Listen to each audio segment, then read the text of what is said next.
ನಮಸ್ಕಾರ. DV news Karnataka. ನಾನು ಶಂಕರ್ ತೊಂಟಾಪುರ.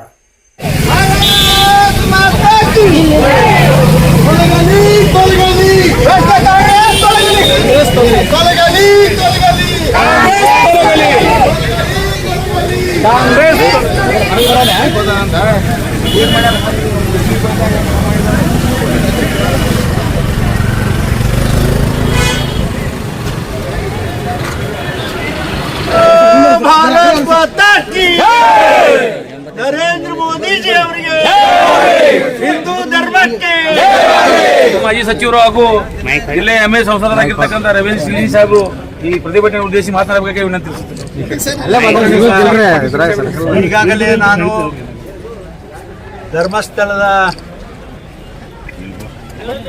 ಧರ್ಮಸ್ಥಳದಲ್ಲಿ ನಡೆದಿರ್ತಕ್ಕಂಥ ಘೋರವಾದಂಥ ಇದು ಒಂದು ಅಪರಾಧ.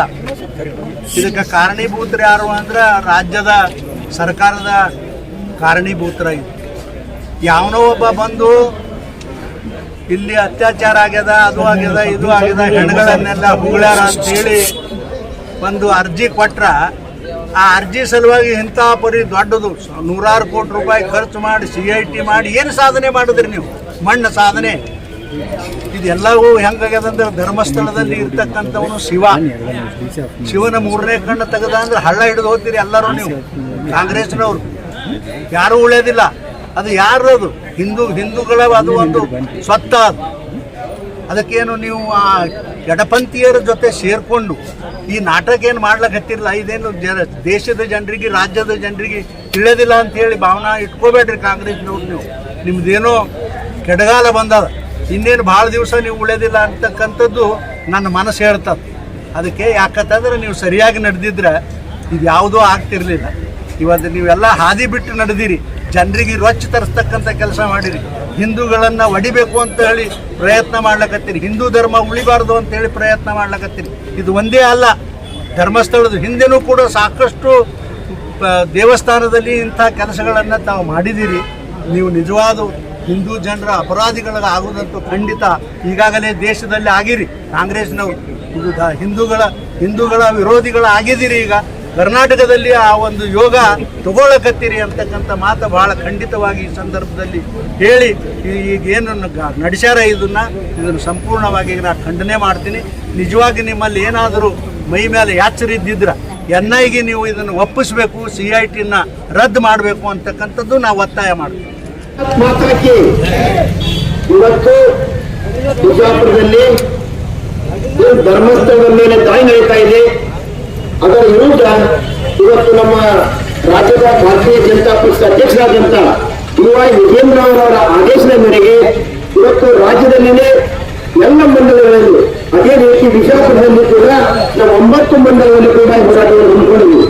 ಆದರೆ ಬಿಜಾಪುರದಲ್ಲಿ ನಾಕಾನ್ ಮತ್ತು ಬಿಜಾಪುರದ 2 ಮಂಡಲಗಳ ಹೋರಾಟವನ್ನು ಹಮ್ಮಿಕೊಂಡಿದ್ದೀವಿ. ಇವತ್ತು ಈ ಹೋರಾಟವನ್ನು ಸಾಗಿರುವಂತ ನಮ್ಮ ಹೆಚ್ಚಿನ ಸಂಸದರಾದಂಥ ಜಿಂಬುಗ ಸಾಹೇಬ್ ಒಳಗೊಂಡಂತೆ ಎಲ್ಲ ಮಂಡಲ ಅಧ್ಯಕ್ಷರು, ಎಲ್ಲ ಜಿಲ್ಲಾ ಪದಾಧಿಕಾರಿಗಳು, ಭಾರತೀಯ ಜನತಾ ಪಕ್ಷದ ಅಭಿಮಾನಿಗಳು ಎಲ್ಲರಿಗೂ ಕೂಡ ಈ ಭಾಗಿಯಾಗಿಲ್ಲ.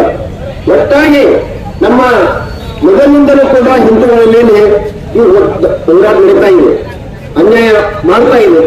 ಇವತ್ತೇನು ಮೊದಲು 800 ವರ್ಷ ದೇಶವನ್ನು ಆಳಿದ್ರು, ಅವರು ಕೂಡ ಈ ಭಾರತ ದೇಶ ಇರ್ತಕ್ಕಂಥ ದೇವಾಲಯಗಳನ್ನ ನಾಶ ಮಾಡಿದ್ರೆ, ಈ ಹಿಂದುತ್ವ ಬೆಳಕನ್ನು ಕೊಡ್ತಕ್ಕಂಥ ದೇವಾಲಯ ನಾಶ ಮಾಡಿದ್ರೆ ಹಿಂದುತ್ವವನ್ನು ಅಳಿಸ್ಬೇಕು ಅಂತಕ್ಕಂಥ ಹೋರಾಟ ಅವರಿಂದ ಕೂಡ. ನಂತರ ಬ್ರಿಟಿಷರು ಅದೇ ಕೆಲಸ ಮಾಡಿದ್ರು. ಮತಾಂಧರ್ಮವಾಗಿರಬಹುದು. ಇದೇ ರೀತಿ ಒಟ್ಟಾರೆ ನಮ್ಮ ದೇಶದಲ್ಲಿ ಮೊಘಲರು ಮತ್ತು ಬ್ರಿಟಿಷರು ಹಿಂದೂಗಳ ಮೇಲೆ ದಾಳಿಯನ್ನು ಮಾಡಿದ್ರು. ಆಗ ಇವತ್ತ ಮೊಘಲರು ಇಲ್ಲ, ಬ್ರಿಟಿಷರು ಇಲ್ಲ, ಆದ್ರೆ ಆ ಸಂತತಿ ಬಿಟ್ಟಿದ್ದಾರೆ.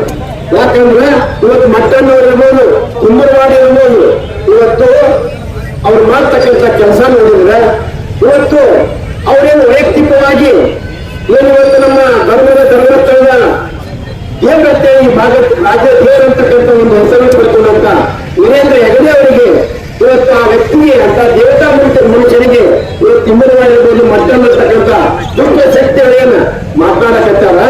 ನಾವು ಪ್ರಶ್ನೆ ಕೇಳ್ತಾ ಇದೀವಿ, ಏನ್ ದೊಡ್ಡ ವ್ಯಕ್ತಿಗಳೇನು ದೊಡ್ಡ ವ್ಯಕ್ತಿಗಳಿಗೆ ಏನೇ ಮಾತಾಡಿದ್ರೆ ದೊಡ್ಡ ವ್ಯಕ್ತಿ ಅಕ್ಕಿಂತ ಮಾತಾಡೋದು ಅಥವಾ ನಿಮ್ಗೆ ಏನದ ಹಿಂದೆ ಅಂತಕ್ಕಂಥದ್ದನ್ನು ಇನ್ನು ಮುಂದೆ ಯಾರು ಕೈಗೊಳ್ಳದೆ ಅಂತಕ್ಕಂಥದ್ದನ್ನು ಇದನ್ನು ಹೊರಗೆ ಬರಬೇಕು ಅಂತಕ್ಕಂಥ ಒತ್ತಾಯ ಸರ್ಕಾರಕ್ಕೆ ನಾವು ಮಾಡ್ತಾ ಇದ್ದೀವಿ. ಇವತ್ತು ಸರ್ಕಾರ ಮಲ್ಕೊಂಡ್ಬಿಟ್ಟಿದೆ, ಬಟ್ ಹಿಂದೂಗಳ ಮೇಲೆ ದೌರ್ಜನ್ಯ ಮಾಡಿ ಕೆಲಸ ಮಾಡಕತ್ತೈತಿ. ಇವತ್ತು ಸರ್ಕಾರಕ್ಕೆ ನಾವು ಪ್ರಶ್ನೆ ಕೇಳ್ತೇವೆ, ಇದು ಎಷ್ಟಾಗಿದೆ ಸಾರ್ವಜನಿಕ, ಇದಕ್ಕೆ ಇನ್ಕ್ವೈರಿ CBI ಬರಬೇಕು, NIA ಬರಬೇಕು, ಇದು ಎಡಿ ಬರಬೇಕಂತಕ್ಕಂಥ ಒತ್ತಾಯವನ್ನು ಮಾಡಿ ಇದಕ್ಕೆ ಒಟ್ಟಾರೆ ನಮ್ಮ ಭಾರತೀಯ ಜನತಾ ಪಕ್ಷ ಅಕ್ಟೋಬರ್ 1ನೇ ತಾರೀಕು ಏನು ಧರ್ಮಸ್ಥಳ ಸೇರುವಂತಕ್ಕಂಥ ಕಾರ್ಯಕ್ರಮವನ್ನು ನಮ್ಮ ರಾಜ್ಯಾಧ್ಯಕ್ಷರಿಂದ ಕರೆ ಕೊಟ್ಟಾರೆ. ಇದು ರಾಜ್ಯದಿಂದ ಧರ್ಮಸ್ಥಳದಲ್ಲಿ 1ನೇ ತಾರೀಕು ಸೆಪ್ಟೆಂಬರ್ 1ನೇ ತಾರೀಕು ಅಲ್ಲಿ ದೊಡ್ಡ ಸಮಾವೇಶ ಕೂಡ ಹಮ್ಮಿಕೊಂಡಿದೆ ಭಾರತೀಯ ಜನತಾ ಪಕ್ಷ. ಬಿಜಾಪುರದಿಂದಲೂ ಕೂಡ ಸಾವಿರಾರು ಸಂಖ್ಯೆಯನ್ನು ಒಂದು ಭಾಗಿಯಾಗಬೇಕು. ಇದು ಒಟ್ಟಾರೆ ಹಿಂದೂ ಧರ್ಮಕ್ಕೆ ಆಗ್ತಕ್ಕಂಥ ಅನ್ಯಾಯ ಮುಗಿಸುವವರೆಗೆ ನಾವು ಹೋರಾಟ ಮುಂದಿನ ಅಂತಕ್ಕಂಥ ಎಚ್ಚರಿಕೆಯನ್ನು ಭಾರತೀಯ ಜನತಾ ಪಕ್ಷ ಸರ್ಕಾರಕ್ಕೆ ಎಚ್ಚರಿಕೆ ಕೊಡ್ತಾ ಇದೆ. ಬಿಜಾಪುರ ನಗರ ಮಂಡಲ ವತಿಯಿಂದ ಧರ್ಮಸ್ಥಳ ಉಳಿಸಿ ಜನರ ಭಾವನೆಯನ್ನ ಗೌರವಿಸಿ ಎನ್ನುವಂತ ಒಂದು ಹೋರಾಟದ ನೇತೃತ್ವ ವಹಿಸಿರತಕ್ಕಂಥ ಜಿಲ್ಲಾಧ್ಯಕ್ಷ ಆಗಿರ್ತಕ್ಕಂಥ ಸನ್ಮಾನ್ಯ ವಿಡಿಯವರೇ, ನಗರದ ಅಧ್ಯಕ್ಷ ಆಗಿರ್ತಕ್ಕಂಥ ಸಂದೀಪ್ ಪಾಟೀಲ್ರೆ, ನಾಟಕ ಕ್ಷೇತ್ರದ ಅಧ್ಯಕ್ಷ ಆಗಿರ್ತಕ್ಕಂಥ ಸಚಿವರವರೇ, ಸನ್ಮಾನ್ಯ ಸಂಸದರೇ, ಮಾಜಿ ಸಂಘ ಅಪ್ಪು ಶೆಟ್ಟಿಯವರೇ ಹಾಗೂ ಎಲ್ಲ ಗೌರವಾನ್ವಿತ ಪದಾಧಿಕಾರಿಗಳೇ, ಬಂಧುಗಳೇ, ಈಗಾಗಲೇ ಸಚಿವರು ನಮ್ಮ ಕಾರ್ಯಕರ್ತರೆಲ್ಲ ಹೇಳಿದ್ರೆ ಯಾರೂ ಸರ್ಕಾರ ಮಾಡಲಾರ್ದಂತಹ ಕೆಲಸವನ್ನ ಧರ್ಮಸ್ಥಳದ ಟ್ರಸ್ಟ್, ಧರ್ಮಸ್ಥಳದ ಪ್ರಮುಖರಾಗಿರ್ತಕ್ಕಂಥ ವೀರೇಂದ್ರ ಹೆಗಡೆಯವರು ಮಾಡ್ತಾ ಇರ್ತಕ್ಕಂಥದ್ದು. ಅವ್ರ ಮೇಲೆ ಕಳೆದ 16 ವರ್ಷಗಳಿಂದ ಅವ್ರ ಮೇಲೆ ಗುಡಿ ಕೊಡಿಸಬೇಕೆನ್ನುವಂತ ಸೌಜನ್ಯ ಪ್ರಕರಣವನ್ನ ಅವರು ತಲೆಗೆ ಕಟ್ಟಿದ್ರು. ಅದು ಆದ ನಂತರ ಹೈಕೋರ್ಟ್, ಸುಪ್ರೀಂ ಕೋರ್ಟ್ನಿಂದ ಸೌಜನ್ಯ ಪ್ರಕರಣದಲ್ಲಿ ಯಾವುದೇ ರೀತಿ ಭಾಗಿಯಿಲ್ಲ ಅಂತೇಳಿ ಕ್ಲೀನ್ ಚೀಟ್ ಕೊಟ್ಟರು ಕೂಡ ಒಂದಿಲ್ಲ ಒಂದು ಪ್ರಕರಣದಲ್ಲಿ ಅವರನ್ನು ಸಿಗಿಸಬೇಕು ಅನ್ನುವಂಥದ್ದನ್ನ, ಧರ್ಮಸ್ಥಳದ ಪವಿತ್ರವನ್ನ ಹಾಳು ಮಾಡಬೇಕು ಅನ್ನುವಂಥ ಕುತಂತ್ರದಿಂದ ಸರ್ಕಾರದ ಕೃಪಾಘೋಷಿತಾಗಿರ್ತಕ್ಕಂಥ ಎಡಪಂಥೀಯ ಕೆಲವು ದುಷ್ಟ ವ್ಯಕ್ತಿಗಳನ್ನ ಇದಕ್ಕೆ ಬಿಟ್ಟು ಧರ್ಮಸ್ಥಳಕ್ಕೆ ಅಪಾರವಾದಂತಹ ಹಣವನ್ನು ಬರ್ತದೆ, ಹಣದಿಂದ ಬಡ್ಡಿ ಆಡ್ತಾ ಇದ್ದಾರ, ಅದರಿಂದ ಅನೇಕ ಚಟುವಟಿಕೆ ಮಾಡ್ತಾ ಇದ್ದಾರೆ ಅನ್ನುವಂಥದ್ದನ್ನು ಹೇಳಿದ್ರು. ಅದಕ್ಕೆ ಸರ್ಕಾರ ಒಂದು ಸಮಿತಿಯ ರಚನೆ ಮಾಡ್ತು. ಸನ್ಮಾನ್ಯ ಧರ್ಮಸ್ಥಳದ ವೀರೇಂದ್ರ ಹೆಗಡೆ ಅವರು ಸಾಮಾನ್ಯ ಜನರಿಗೆ 1 ಲಕ್ಷ ಸಾಲ ಕೊಟ್ಟು 700,000 ರೂಪಾಯಿಯನ್ನ ಆ ಬಡ್ಡಿಯನ್ನ ಮಾಡ್ತಾರ. ಯಾವುದೇ ಬ್ಯಾಂಕು ಕೂಡ ಇಷ್ಟು ಕಡಿಮೆ ದರದಲ್ಲಿ ಬಡ್ಡಿಯ ಹಣವನ್ನು ಕೊಡೋಲ್ಲ. ಅಂತ ಲಕ್ಷಾವಧಿ ಜನರಿಗೆ, ಬಡವರಿಗೆ ಕೊಡ್ತಿರ್ತಕ್ಕಂಥ ಸಾಲ ರೂಪವನ್ನು ನೋಡಿ ಎಲ್ಲಾ ತನಿಖೆ ಮಾಡಿದವರಿಗೂ ಕೂಡ, ಎಲ್ಲಾ ಬ್ಯಾಂಕ್ ಅಧಿಕಾರಿಗಳು ಕೂಡ ಯಾವುದೇ ರೀತಿಯಲ್ಲಿ ಹಣದ ದುರ್ವ್ಯವಹಾರ ಆಗಿಲ್ಲ ಅನ್ನುವಂಥದ್ದನ್ನ ಕ್ಲೀನ್ ಚಿಟ್ ಕೊಟ್ಟರು. ಇವತ್ತ ಅಲ್ಲಿ ಅನೇಕ ವ್ಯಕ್ತಿಗಳ ಕಾಡಿನಲ್ಲಿ ಮರ್ಡರ್ ಮಾಡಿ ಹೂತಿಟ್ಟಿದ್ದಾರೆ. ಅದಕ್ಕೆಲ್ಲ ಕಾರಣದಿಂದ ಧರ್ಮಸ್ಥಳದ ಹೆಗಡೆಯವರು ಅನ್ನುವಂಥದ್ದನ್ನ ಅವರಿಗೆ ಅನಾಮಧೇಯವಾಗಿ ಅಥವಾ ಯಾವುದೇ ಒಬ್ಬ ಅಧಿಕೃತ ವ್ಯಕ್ತಿ ಇಲ್ಲಾರ್ದರೆ ಅವರಿಗೆ ಕಂಪ್ಲೇಂಟ್ ಕೊಟ್ಟ ತಕ್ಷಣ ಈ ರೀತಿ ವ್ಯವಹಾರ ಮಾಡಿ ಸಂಪೂರ್ಣ ಬೀದಿಗಿಳಿತದೆ ಅನ್ನುವಂಥದ್ದನ್ನ ಈಗಾಗಲೇ ಸರ್ಕಾರ SIT ರಚನೆ ಮಾಡಿದ ತಕ್ಷಣ ಯಾವುದೇ ತಪ್ಪಿಲ್ಲ ಅಂತ ಗೊತ್ತಾಗಿದೆ. ಜನತಾ ಪಕ್ಷಕ್ಕೆ, ನರೇಂದ್ರ ಮೋದಿ ಅವರಿಗೆ, ರಮೇಶ್ ಜಿಗಜಿಣಗಿ ಅವರಿಗೆ, ಈ ಒಂದು ಹೋರಾಟದಲ್ಲಿ ಭಾಗವಹಿಸಿದಂತ ನಮ್ಮ ಜಿಲ್ಲೆಯ ಅಧ್ಯಕ್ಷರು ಆತ್ಮೀಯರಾದಂತಹ ಗುರುಲಿಂಗಪ್ಪನ ಅಂಗಡಿಯವರೇ, ನಗರ ಮಂಡಲದ ಅಧ್ಯಕ್ಷರಾದ ಸಂದೀಪ್ ಪಾಟೀಲ್ ಅವರೇ, ಸಿದ್ದನಗೌಡ ಬಿರಾದರ್ ಅವರೇ, 7 ಬಾರಿ ಸತತವಾಗಿ ಲೋಕಸಭೆಯನ್ನು ಪ್ರವೇಶಿಸಿ ದೇಶದ ಹಿರಿಯ ಲೋಕಸಭಾ ಸದಸ್ಯರು, ನಮ್ಮ ನಾಯಕರಾದಂತಹ ಸನ್ಮಾನ್ಯ ರಮೇಶ್ ಜಿಗಜಿಣಗಿ ಸಾಹೇಬ್ರೆ, ಮಾಜಿ ಸಚಿವರು ನಮ್ಮ ನಾಯಕರಾದಂತಹ ಅಪ್ಪಾಸಾಹೇಬ್ ಪಟ್ಟಣ ಶೆಟ್ಟಿ ಸಾಹೇಬ್ರೆ, SC ಮೋರ್ಚಾ ಪ್ರಧಾನ ಕಾರ್ಯದರ್ಶಿಗಳಾದಂತಹ ಉಮೇಶ್ ಅಣ್ಣ ಕಾರಜೋಳ ಅವರೇ, ಗೋಪಾಲ್ ಗಟ್ಕಾಂಬ್ರೆ ಅವರೇ, ಕಾಸೂಗೌಡ ಬಿರಾದರ್ ಅವರೇ, ಚಂದ್ರಶೇಖರ್ ಕೌಟ್ಗಿ ಅವರೇ, ಸುರೇಶ್ ಬಿರಾದರ್ ಸರ್ ಅವರೇ, ಮಹಿಳಾ ಮೋರ್ಚಾ ಅಧ್ಯಕ್ಷರಾದ ಸಹೋದರಿ ಸ್ವಪ್ನ ಕರ್ಮುಚ್ಚನವರ್ ಅವರೇ ಹಾಗೂ ಅವರೆಲ್ಲರೇ ನಮ್ಮ ಪಕ್ಷದ ಎಲ್ಲ ಕಾರ್ಯಕರ್ತ ಬಂಧು ಭಗಿನಿಯರೇ, ಕಾರ್ಯಕ್ರಮದಲ್ಲಿ ಹೋರಾಟದಲ್ಲಿ ಭಾಗವಹಿಸಿದಂತ ಎಲ್ಲ ಗೌರವಾನ್ವಿತ ಶ್ರದ್ಧೆಯ ಆತ ತಂಗಿಯರೇ, ಇವತ್ತು ಹಿಂದೂ ಧರ್ಮದ ಇತಿಹಾಸವಾದ ಪುಟಗಳನ್ನು ತಿರುಗಿ ನೋಡಿದಾಗ 400 ವರ್ಷಗಳ ಕಾಲ ಮೊಘಲರು, 200 ವರ್ಷಗಳ ಕಾಲ ಬ್ರಿಟಿಷರು, ಡಚ್ರು, ಪೋರ್ಚುಗೀಸರು ಇವರೆಲ್ಲರೂ ಕೂಡ ನಿರಂತರವಾಗಿ ಹಿಂದೂ ಧರ್ಮದ ಮೇಲೆ ದಾಳಿಯನ್ನ ಮಾಡ್ತಾ ಬಂದಿವೆ.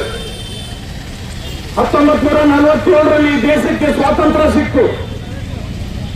ಅಂದಿನ ದೇಶದ ಹಿಂದೂಗಳ ಜನಸಂಖ್ಯೆ 40 ಕೋಟಿ ಸ್ವಾತಂತ್ರ್ಯ ಸಿಕ್ಕಂತ ಸಂದರ್ಭದಲ್ಲಿ ಆ ಎಲ್ಲ 40 ಕೋಟಿ ಹಿಂದೂಗಳು ಇವತ್ತು ನಮ್ಮ ದೇಶಕ್ಕೆ ಸ್ವಾತಂತ್ರ್ಯ ಸಿಕ್ತು, ನಾವು ಹಿಂದೂಗಳೆಲ್ಲ ಸುರಕ್ಷಿತವಾಗಿರ್ಬೋದು, ಹಿಂದೂಗಳು ಸ್ವಾಭಿಮಾನದಿಂದ ಇರಬಹುದು ನಮ್ಮ ದೇಶದಲ್ಲಿ ಅಂತ ತಿಳ್ಕೊಂಡ್ರು. ಆದ್ರೆ ನಿರಂತರವಾಗಿ ಕಾಂಗ್ರೆಸ್ ಸರ್ಕಾರ ಹಿಂದೂಗಳ ಮೇಲೆ ದಬ್ಬಾಳಿಕೆಯನ್ನ ಮಾಡ್ತಾ ಹಿಂದೂಗಳನ್ನ ಸದಾ ಹಿಂದೂ ಧಾರ್ಮಿಕ ಕೇಂದ್ರಗಳನ್ನ ಸದ್ಯ ಬಡಿಯುವಂತ ಕೆಲಸವನ್ನ ಮಾಡ್ತಾ ಬಂಧುಗಳೇ. ಇವತ್ತು ನೀವು ನೋಡ್ರಿ, ಜವಾಹರ್ಲಾಲ್ ನೆಹರು ಅವರು ಪ್ರಧಾನಮಂತ್ರಿ ಆದಂತ ಸಂದರ್ಭದಲ್ಲಿ ಸಾವಿರಾರು ಕಾಶ್ಮೀರ ಪಂಡಿತರ ಹತ್ಯೆ ಆಯ್ತು, ಯಾರು ಕೇಳಿಲ್ಲ. ಅದಾದ ನಂತರ ರಾಮನ ಅಸ್ತಿತ್ವ ಇಲ್ಲ, ರಾಮ ಮಂದಿರ ನಿರ್ಮಾಣ ಮಾಡಕ್ಕೂ ಕೂಡ ಇವತ್ತು ವಿರೋಧ ಮಾಡಿದರು ಕಾಂಗ್ರೆಸ್ನವರು.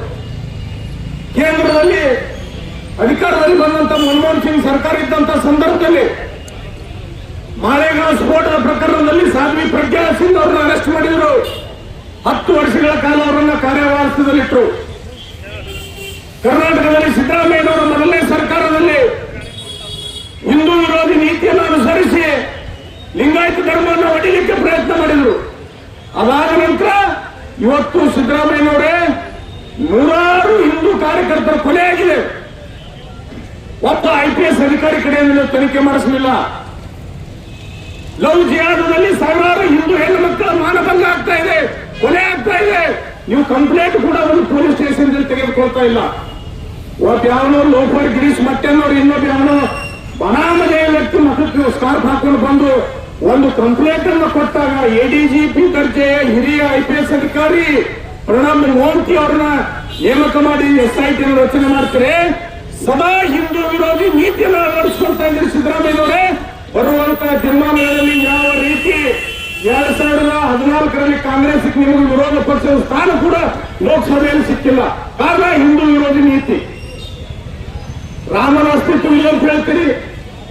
ಧರ್ಮಸ್ಥಳಕ್ಕೆ ಇವತ್ತು ಕಪ್ಪು ಚುಕ್ಕಿಯನ್ನು ತರಲಿಕ್ಕೆ ಹಿಂದೂಗಳ ಆರಾಧ್ಯ ದೈವನಾದಂತ ಮಂಜುನಾಥನಿಗೆ ಇವತ್ತು ಕಪ್ಪು ಚುಕ್ಕೆ ತರುವಂತ ಕೆಲಸವನ್ನು ಮಾಡ್ತಾ ಇದ್ದೀರಿ. ಇವತ್ತು ಧರ್ಮಸ್ಥಳದಲ್ಲಿ ನಡೀತಾ ಇರತಕ್ಕಂಥದ್ದು ಏನು? ಅಲ್ಲಿ ಯಾರಾದರೂ ಅವರು ಧರ್ಮಸ್ಥಳದ ಟ್ರಸ್ಟ್ನವರು, ನೀವು ಮಂಜುನಾಥನ್ ಟ್ರಸ್ಟ್ನವರು, ನೀವು ಮುಸಲ್ಮಾನರ, ನೀವು ದಲಿತರ, ನೀವು ಲಿಂಗಾಯತರ, ನೀವು ಬ್ರಾಹ್ಮಣರ ಅಂತ ಕೇಳಿದ್ರ?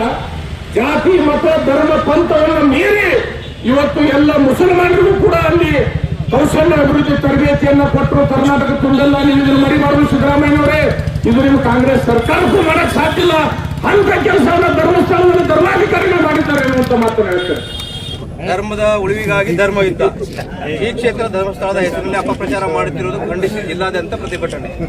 ಶ್ರೀ ಕ್ಷೇತ್ರ ಧರ್ಮಸ್ಥಳ ಕೇವಲ ಕರ್ನಾಟಕದವಲ್ಲ, ದೇಶಾದ್ಯಂತ ಕೋಟ್ಯಾಂತರ ಭಕ್ತಾದಿಗಳು ಹೊಂದಿರುತ್ತದೆ. ಈ ಕ್ಷೇತ್ರಕ್ಕೆ ದಿನನಿತ್ಯ ಲಕ್ಷಾಂತರ ಮಂದಿ ಭಕ್ತಾದಿಗಳು ಆಗಮಿಸುತ್ತಿದ್ದು, ಹಿಂದೂಗಳಿಗೆ ಇದು ಪ್ರಮುಖ ಧಾರ್ಮಿಕ ಶ್ರದ್ಧಾ ಕೇಂದ್ರವಾಗಿದ್ದು, ಹಿಂದೂಗಳ ಧಾರ್ಮಿಕ ಭಾವನೆಯನ್ನು ಅಪಮಾನಿಸುವುದು ದುರುದ್ದೇಶದಿಂದ ಕೆಲವು ಕಿಡಿಗೇಡಿಗಳು ಹಾಗೂ ಎಡಚರರು ಸುಳ್ಳು ಅಪಪ್ರಚಾರ ಮಾಡುತ್ತಿದ್ದು, ಇದರ ಹಿಂದೆ ಹಿಂದೂಗಳ ಶ್ರದ್ಧಾಭಕ್ತಿಯನ್ನು ಅತ್ಯಂತ ನಿಷ್ಕೃಷವಾಗಿ ಬಿಂಬಿಸುವ ಹುನ್ನರವಾಗಿದ್ದು, ಇಂಥ ಕಿಡಿಗೇಡಿಗಳನ್ನು ಕುಮ್ಮಕ್ಕು ನೀಡುವ ಷಡ್ಯಂತ್ರವನ್ನು ನಡೆದಿದೆ. ಭಾರತದ ನ್ಯಾಯ ಸಂಹಿತೆ ಅಡಿಯಲ್ಲಿ ಅನಾಮಿಕ ವ್ಯಕ್ತಿಯೊಬ್ಬ ಯಾವುದೇ ಆಧಾರವಿಲ್ಲದೆ ಮಾಡಿದ ಆರೋಪಕ್ಕೆ ರಾಜ್ಯ ಸರ್ಕಾರವು ಲಕ್ಷಾಂತರ ರೂಪಾಯಿಗಳನ್ನು ವಹಿಸಿ ಆತನ ಹೇಳಿದ ಕಡೆಗಳೆಲ್ಲ ಗುಂಡಿ ತೋಡಿದ್ದು. ಆದರೆ ಈ ಅನಾಮಿಕನ ಹಿಂದಿರುವ ದುಷ್ಟ ವ್ಯಕ್ತಿಗಳು ಯಾರು ಮತ್ತು ಅವರು ಮಾಡುತ್ತಿರುವ ಸಂಚುಗಳನ್ನು ಎಂಬುದನ್ನು ಈವರೆಗೆ ರಾಜ್ಯದ ಜನತೆ ಕಾಂಗ್ರೆಸ್ ಸರ್ಕಾರಕ್ಕೆ ತಿಳಿಸಿರುವುದಿಲ್ಲ. ಆದ್ದರಿಂದ ಹಿಂದೂಗಳು ಧಾರ್ಮಿಕ ಶ್ರದ್ಧಾ ಕೇಂದ್ರಗಳನ್ನು ಅವಮಾನಿಸುತ್ತಿರುವ ಸಮಾಜ ವಿರೋಧಿ ವ್ಯಕ್ತಿಗಳನ್ನು ಪತ್ತೆ ಹಚ್ಚಿ ಅವರಿಗೆ ಶಿಕ್ಷೆ ಒಳಪಡಿಸಬೇಕಾಗಿ ಒತ್ತಾಯಿಸಿ ರಾಜ್ಯಾದ್ಯಂತ ಪ್ರತಿಭಟನೆ ಕೈಗೊಳ್ಳಲಾಗಿದೆ.